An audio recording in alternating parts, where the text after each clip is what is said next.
Bom dia, meninos, tudo bem com vocês? Eu espero que sim. Nós ficamos aí alguns dias, né, descansando, né, por causa do feriado. Eu espero que esses dias tenham sido suficiente para poder revigorar as nossas forças para continuar aí estudando. Eu queria iniciar dizendo para vocês que eu gostaria do retorno de vocês em relação às aulas da semana passada. Eu percebi que a maioria de vocês ainda não me encaminharam as atividades. Eu gostaria de entender se isso é uma falha, né, de comunicação, se vocês não estão conseguindo realizar essas atividades, o que está acontecendo, certo? E aproveito também para poder pedir para vocês, mandem para mim um feedback lá por meio do WhatsApp ou até mesmo na hora que vocês forem postar as atividades por e-mail.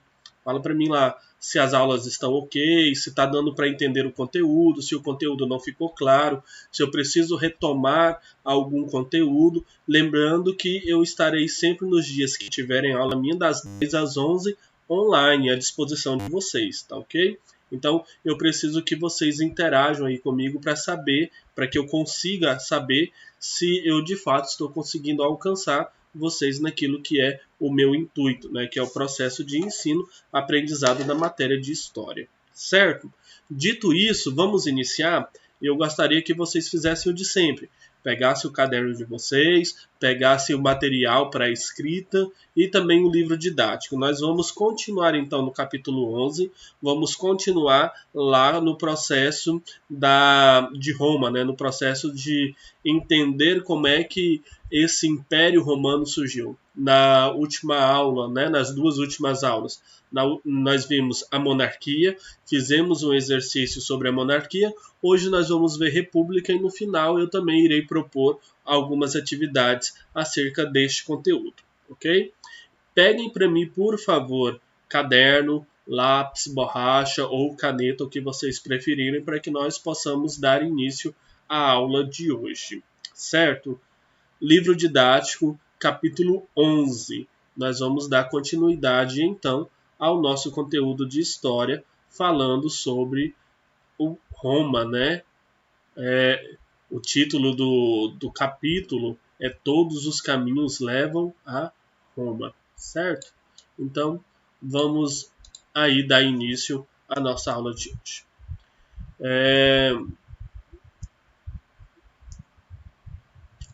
Mais uma vez, né? Meu nome é Jefferson Rodrigues, vou aqui, né, estar com vocês na disciplina de História, conteúdo do 6º ano do ensino fundamental.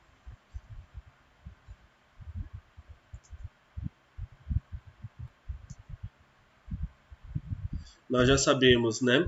O título do capítulo é Roma Antiga e nós temos ali como grande epígrafe, como grande impulsionador deste capítulo a frase célebre, né? Ou o grande aforismo, né? Todos os caminhos levam a Roma.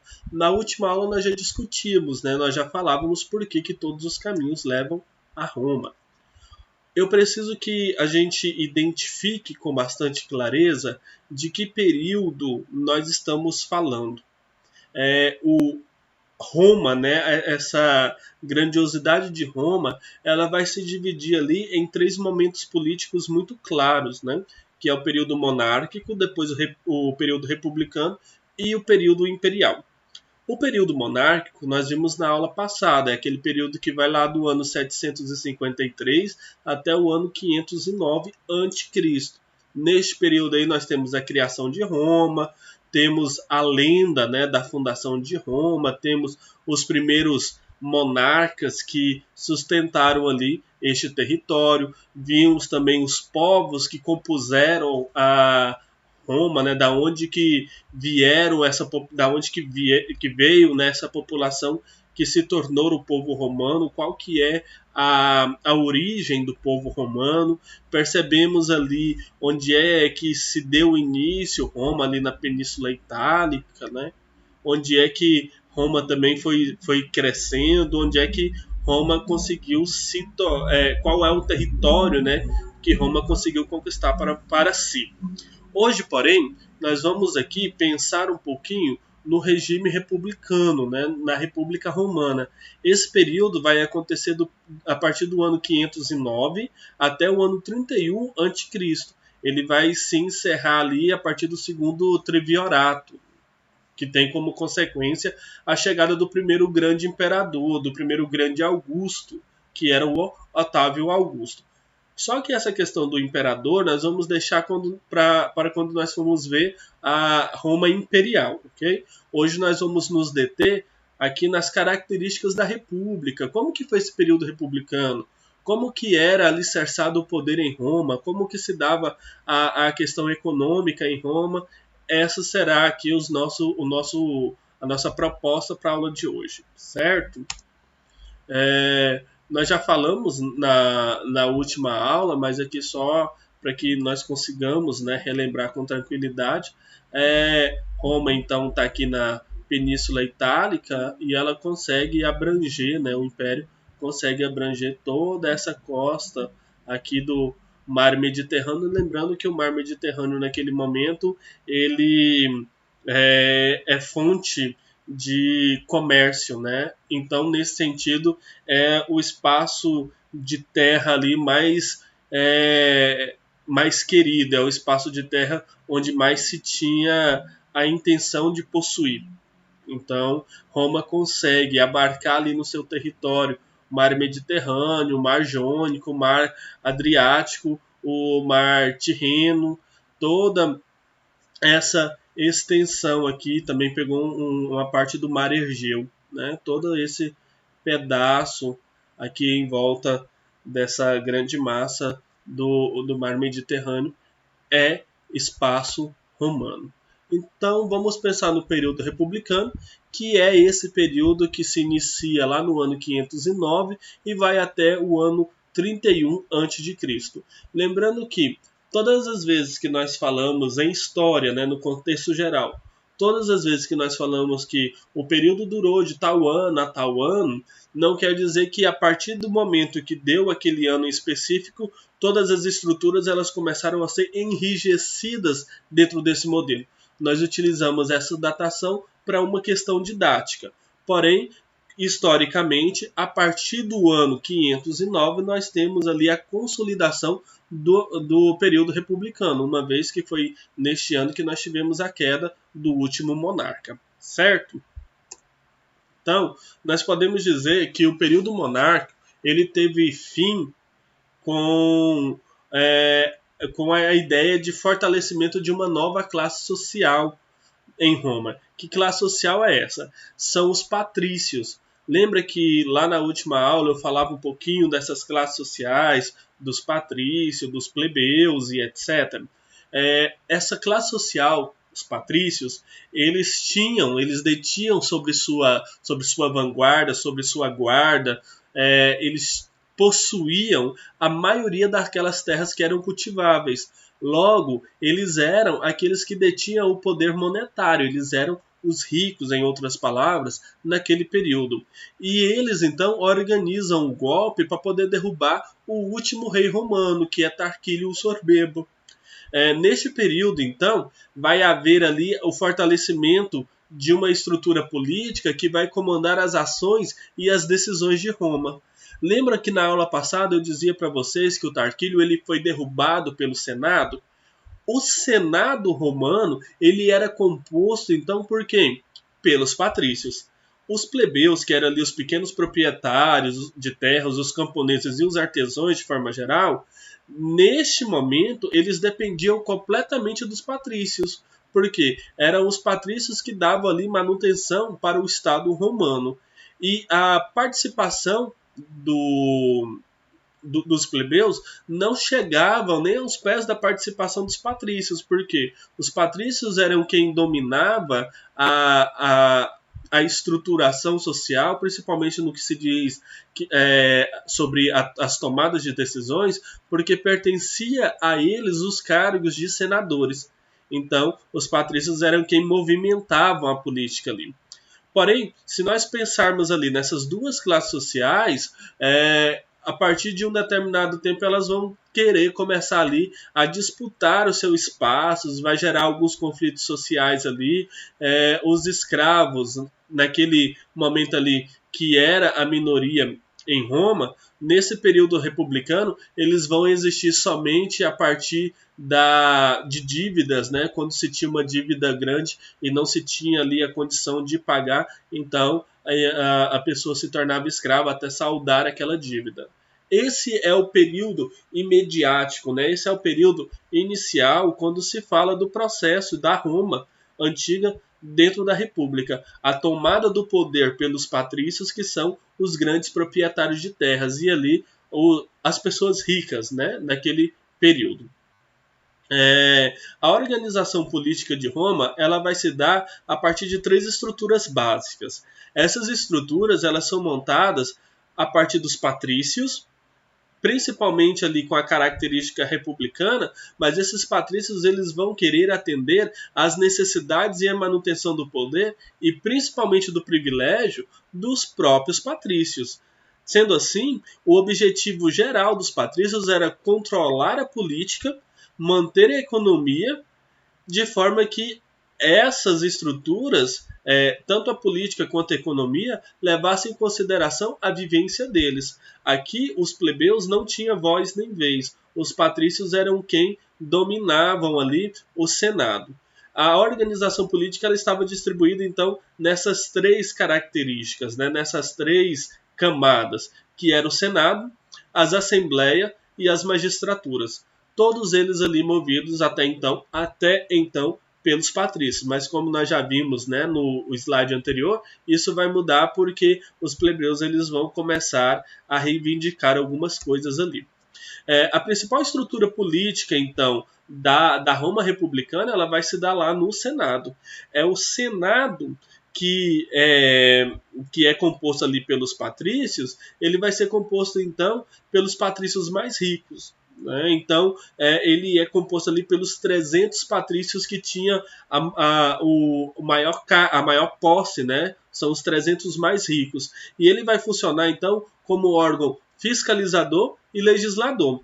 Sendo assim, o Senado ele tinha a função de fiscalizar as ações dos magistrados, ele tinha a função de desenvolver a política interna e externa a Roma, e também era o próprio Senado que elaborava as leis que deveriam ser cumpridas. E, apesar de tudo isso, era o próprio Senado que decidia, né? Quando é que se ia entrar numa guerra para a conquista de um território novo, quando é que se iria fazer ali alguma possível declaração de paz com um outro espaço. As finanças, principalmente, era a responsabilidade do Senado, a economia era a responsabilidade do Senado.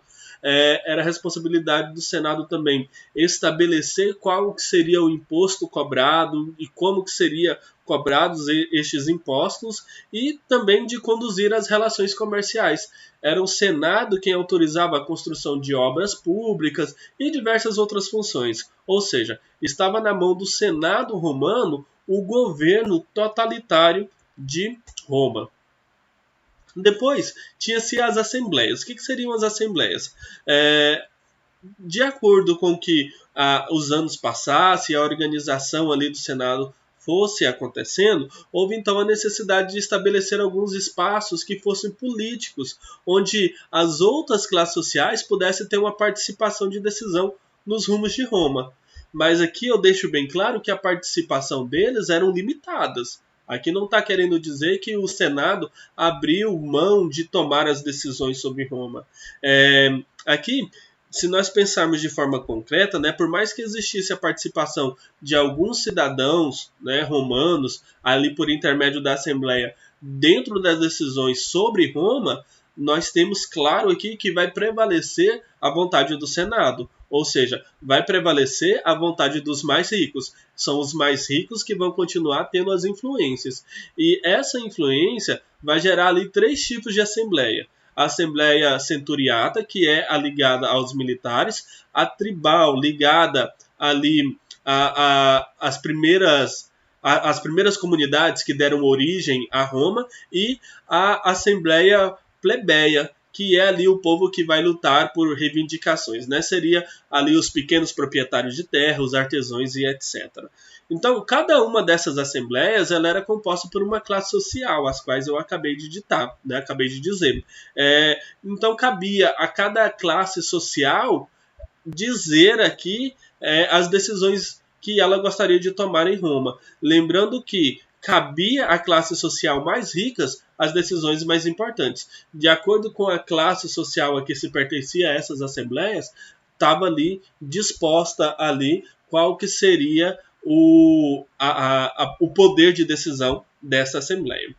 A Assembleia Centuriata, portanto, ela atendia a uma classe social importante em Roma, porque eram os militares quem ganhavam destaque em Roma. Lembra na aula passada que eu falava para vocês que o exército romano ele passa a ser gloriado como se fosse conduzido por deuses?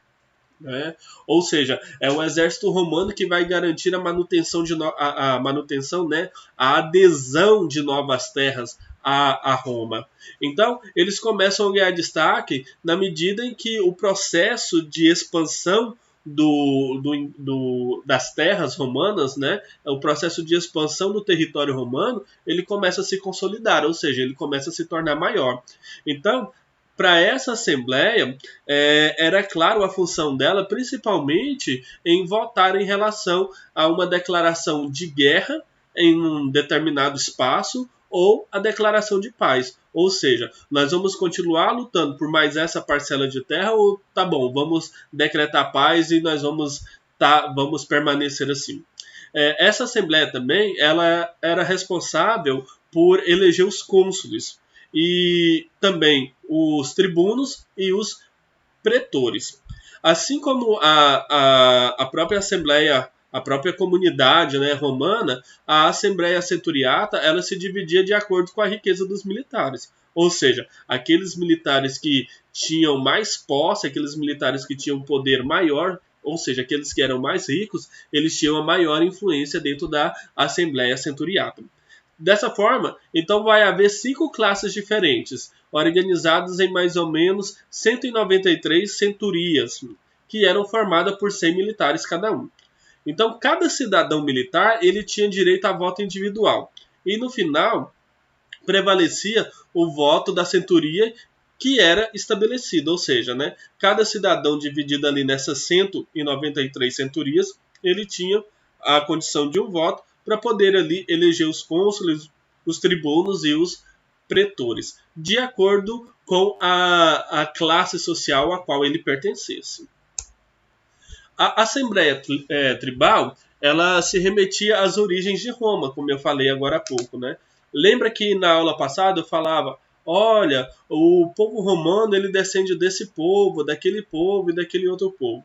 No total, eram mais ou menos 35 tribos, sendo ali a maioria dessas tribos da região, sendo de região inferiores, ali no sentido de região do campo mesmo, né, das regiões das grandes fazendas. Apenas 4 tribos elas vinham de características urbanas. As magistraturas inferiores elas tinham seus magistrados eleitos por essa assembleia. Todas as magistraturas consideradas inferiores, ou seja, aquelas que não tinham um domínio tão grande nas decisões dos rumos tomados por Roma, ela era elegida por essa assembleia, que era a Assembleia Tribal.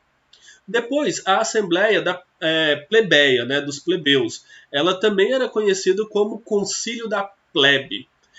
Essa assembleia era composta então ali pelos pequenos comerciantes, que eram os plebeus, né, os pequenos comerciantes, pequenos donos de terra, proprietários de terra e também os artesãos e etc. Ela foi criada pelos patrícios com interesses políticos.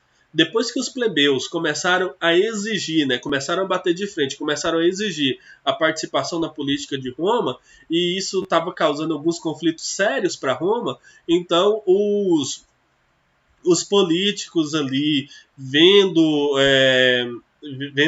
o que isso causava ali, eles começam a falar assim, não, tá bom, vamos criar então uma assembleia plebeia e vocês vão poder criar algumas leis específicas. Porém, essas leis específicas, elas vão ser especificamente para vocês, plebeus, e elas vão ter que passar então pela aprovação do Senado. E essa assembleia ela era responsável então por eleger os tribunos e os edis, certo? Quando nós pensamos então em uma assembleia, né, da plebe, ela foi então criada a partir desse conflito existente ali entre os patrícios e os plebeus, e como a resposta, né, a esse embate existente entre essas duas classes ali, nós temos então o surgimento da Assembleia Plebeia, que decidia somente pelos plebeus, mas mesmo assim precisava da aprovação do Senado, ou seja, ainda assim precisava da aprovação dos patrícios.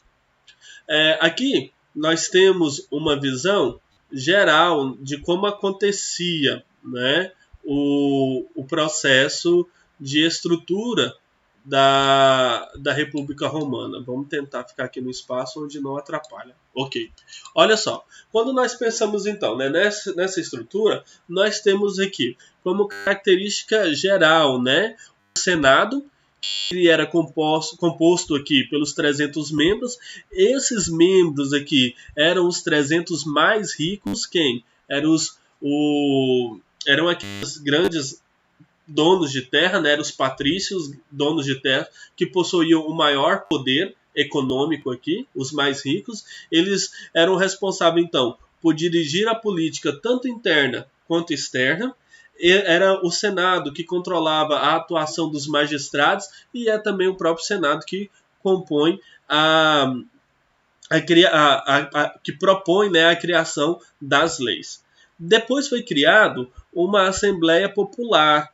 Essa Assembleia Popular ela vai eleger ali os tribunos da plebe, que foi essa última Assembleia que nós comentamos, né?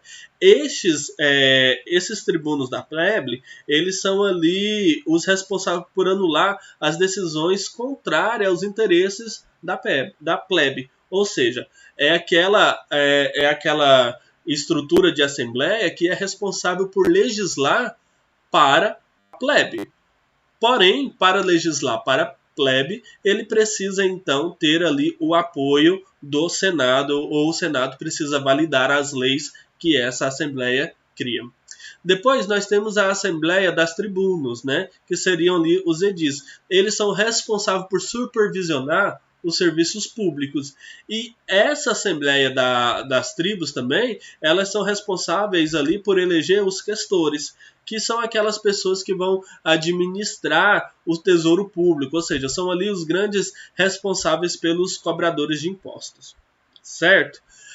Do outro lado, nós temos a Assembleia Centuriata. Nesta Assembleia ali, nós temos a participação massiva ou exclusiva dos militares. Esses militares, esses militares desta Assembleia, eles são responsáveis por aprovar leis e são responsáveis por eleger 3 magistrados: os censores, os pretores e os cônsules. Os censores, eles são aquelas pessoas responsáveis por fazer o recenseamento da população. Ou seja, são aquelas pessoas responsáveis por contar quantos cidadãos existe dentro de Roma, que é mais ou menos a função que o IBGE faz hoje no nosso país, né? Ele é responsável por dizer ali o censo da população do país. Esses censores também eles são responsáveis por cuidar da arrecadação dos impostos e das obras públicas. São eles que fiscalizam isso, além de também ser ali o responsável e os detentores da moral e do bom costume.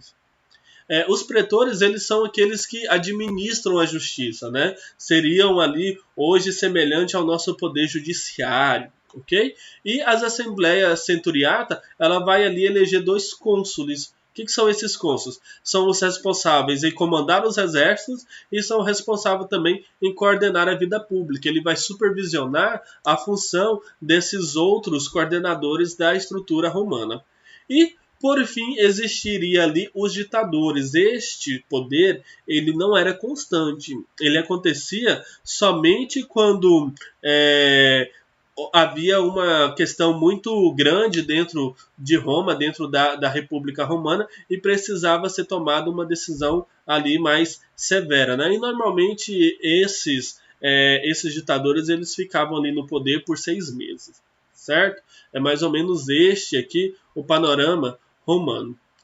Então, as magistraturas romanas. Vamos pensar aqui nas magistraturas. As magistraturas elas vão funcionar então como uma forma de exercer o poder executivo, ou seja, elas vão administrar as cidades de acordo com as decisões tomadas pelos senados e pelas assembleias.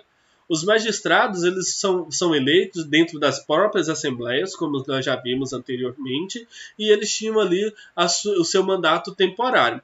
E existem ali 6 magistraturas: os cônsules, os pretores, os censores, os questores, os edis e os ditadores, que nós já vimos eles aí, mas nós vamos tentar detalhar cada um deles. Ou seja, se nós fôssemos colocar na nossa visão republicana de hoje, se nós fôssemos olhar para nosso país, por exemplo, eles seriam os chefes do poder executivo. No nosso caso, o chefe do poder executivo, no nosso país, nós temos 3 nomes aí, né? 3 chefes de poder executivo. Nós temos os prefeitos, que é o chefe do poder executivo dentro da estrutura municipal. Temos os governadores, né? Que é o chefe do executivo dentro da estrutura estadual. E temos o presidente, que é o chefe da estrutura dentro da visão ali da União ou do poder federal. Ok? Então, as magistraturas elas vão fazer essa função, elas vão exercer a função executiva dentro da estrutura romana de república. Os pretores, então, vamos ver aqui de forma detalhada, eles são aqueles magistrados que têm a obrigação de aplicar as leis. E as leis, elas são feitas, então, pelo próprio Senado e pelas assembleias. Os cônsules, essa aqui seria considerada ali a maior ou a principal magistratura, ela executava, então, as decisões tomada pelo próprio Senado romano. São elas que vão fazer com que as leis feitas, né, pelo Senado romano se tornem realidade. Os 2 cônsules, então, eles tinham a responsabilidade de comandar os exércitos, de fiscalizar as ações dos outros magistrados. E também cabia a essa função administrativa aqui, aos cônsules, convocar o Senado quando houvesse ali alguma situação que eles considerassem urgente. Os questores, eles estavam ali na função, né, de grandes funcionários públicos com a função de cuidar da finança. Seria ali os nossos ministros, o ministro da Fazenda e os seus secretários. Eles estavam ali diretamente ligados à cobrança de impostos e também à fiscalização de bens, de materiais, de produção, aos bens públicos de uma forma geral. Os censores, como já dissemos, né, eles são ali o responsável pelo censo populacional, ou seja, por saber quantas pessoas existiam em Roma naquele período, e eles também eram ali os grandes verificadores da ordem e da moral, ou seja, estão cumprindo tudo certinho, as pessoas estão agindo de acordo com aquilo que as nossas leis pedem, e eles eram então os grandes nomes, né, diante dos cidadãos romanos. Os edis, eles de forma geral, eles eram responsáveis pela ordem social. Eram eles os responsáveis, por exemplo, a manutenção dos prédios públicos, a organizar festas religiosas, populares. Eles seriam ali mais ou menos o que é função do secretário da cultura ou o ministro da cultura. Okay? Os ditadores ali seriam, como eu já falei, né, aqueles governantes escolhidos em períodos de calamidade, em período onde algo grave estivesse acontecendo, e eles estavam ali para poder reorganizar a estrutura de Roma. O poder desses ditadores eles eram estabelecidos ali por 6 meses, e os poderes que esse ditador tinha era ilimitado. Ele poderia dar qualquer ordem a qualquer momento e seria então inquestionável. E o poder dele duraria ali por 6 meses. Aqui mais uma visão geral, né, do poder republicano, mas isso a gente já viu anteriormente, né? Então, o Senado como detentor do poder central, imbuído ali da Assembleia Popular e da plebe. Depois, a Assembleia das Tribos, ela é responsável ali pela criação dos edis e dos questores. E, por fim, a Assembleia Centuriata, responsável ali pelos censores, pelos pretores, pelos cônsules e pelos ditadores. Então, é mais ou menos essa daí a visão da Roma neste período do qual nós estamos tratando. Os conflitos, então, para a reforma, né, do poder no período republicano, ela vai gerar ali uma série de ações, né, onde o acesso a alguns direitos, a alguns cargos políticos importantes, eles começam eles são determinantes, né? Eles pertencem a uma classe social estável, que são os patrícios. Porém, chega um momento que os plebeus eles começam a bater de frente, dizendo: olha, nós também queremos ter acesso a algumas decisões, e os privilégios aí que vocês estão tendo são grandes em relação a nós. E com isso, os patrícios então conseguiam, né, monitorar e também controlar ali a economia, a ação política dentro de Roma.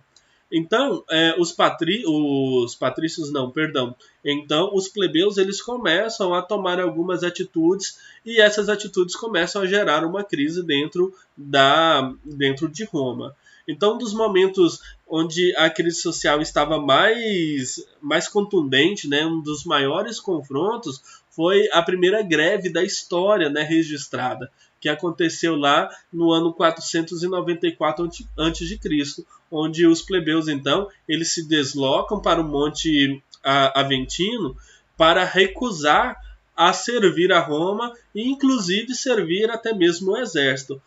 Os plebeus, então, eles colocam como característica desse movimento, né, como imposição, que eles só retornariam às suas funções, só retornariam em Roma se eles tivessem ali as suas reivindicações atendidas. E as principais reivindicações deles estavam ali diante de algumas conquistas políticas e militares. Dentre elas, vai se destacar a busca, né? Deixa eu ver aqui. Entre elas vai se destacar ali a busca de uma magistratura, onde vai criar ali o tribunato da plebe, e a partir daí vai criar algumas leis. A magistratura da plebe, ela não admitia que os patrícios, de forma geral, eles tivessem uma grande diferença política entre ricos e pobres. Porém, eles começam a prejudicar ali os interesses do Senado. E isso vai fazer com que o Senado volte atrás em algumas questões e dê voz aos plebeus. Porém, como eu já disse anteriormente, né, eles vão conseguir ter acesso à magistratura, porém eles vão magistrar somente para eles e depois de terem aprovação, então, do Senado. Vai ser criada, a partir desse empecilho ali, a Lei das 12 Tábuas, que foi publicada lá no ano 450 a.C., e ela tinha como princípio ali registrar as tomadas de decisões romanas. E isso ali serviu como base, né, do direito romano, um dos mais conhecidos na atualidade. Depois, a partir daquela mesma greve, né, foi criada ali a Lei de Canuleia, que estava diretamente ligada à ideia de expansionismo militar romano, e esse expansionismo militar romano a qual os plebeus tiveram acesso faz com que muitos deles se tornem ricos, e vai criar ali uma nova classe social chamada nobilitas.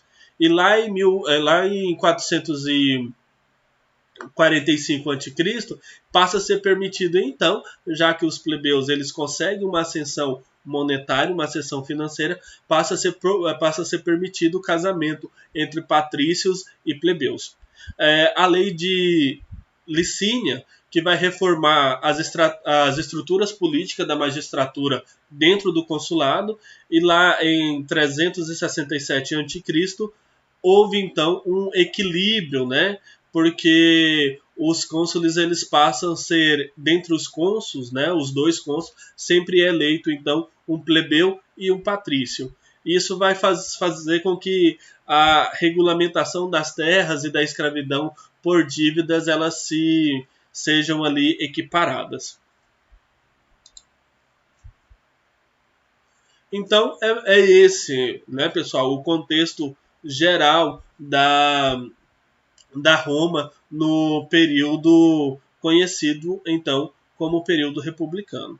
Agora eu vou propor para vocês as atividades do livro didático que está lá na página 219 até a página 222, ok? Vamos lá, praticando o conhecimento. Questão número 1. Qual era o papel do Senado no fim da monarquia romana e no início da República? O que o Senado fez? Né? Qual que era a principal função do Senado ali no final da monarquia? Qual que foi a influência do Senado no findar da monarquia? Né? O Senado teve alguma influência para que o último monarca deixasse de ser monarca e passasse a ter, e Roma passasse a ter então um processo de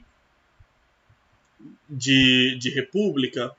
Qual que era a função ali do Senado neste período? E depois, se nós pensarmos ali, né, questão número 2, as tensões sociais entre plebeus e patrícios foram fruto de muitas divergências econômicas e sociais. Para que se controlassem essas tensões, algumas estruturas políticas foram sendo criadas ao longo do período republicano romano. Comente alguma dessas mudanças ocorridas com a vigência da República Romana. O que os patrícios cederam espaço aos plebeus, né?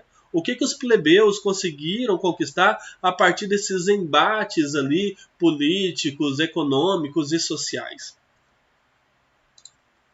Questão número 3. Sobre as estruturas da política romana no período republicano, vamos comentar então sobre o Senado.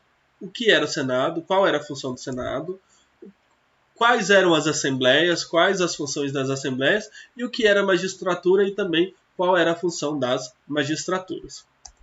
Questão número 4. Qual que era a função da Assembleia Centuriata e da Assembleia Plebeia? Qual que era a função dessas duas assembleias? E número 5.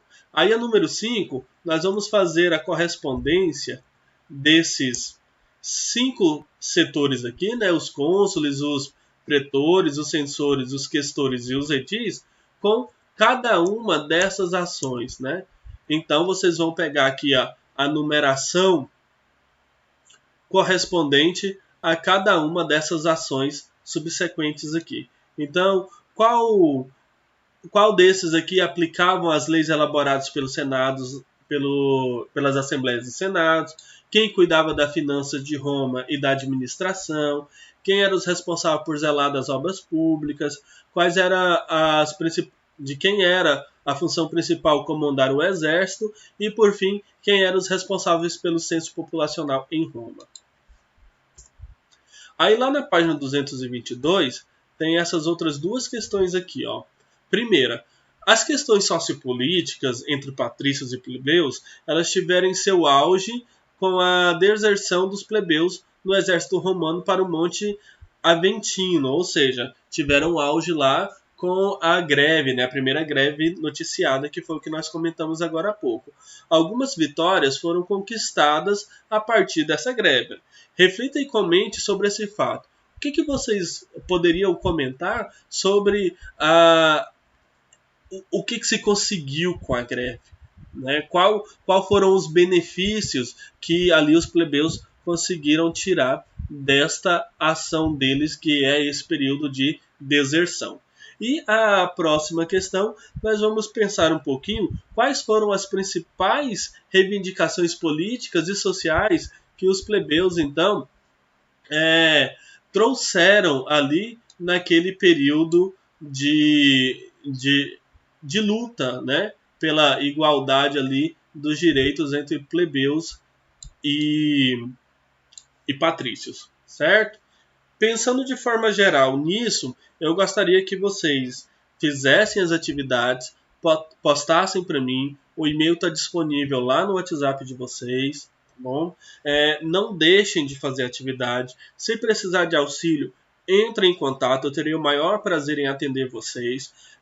No período das 10 e 11, entre as 10 e 11 horas, eu estou online para atender vocês, tá certo? Então, de forma geral, muito obrigado por hoje. Eu espero que nós tenhamos conseguido abarcar ali a expectativa da aula de hoje, que é entender um pouquinho desse período romano republicano. Qualquer dúvida, podem me procurar. Eu estou aqui disponível para poder ajudar vocês em relação a isso. No mais, muito obrigado por hoje. Bons estudos. Eu espero que a gente consiga aí lograr êxito nesse processo de ensino-aprendizagem. Tá ok? Muito obrigado e até a próxima aula.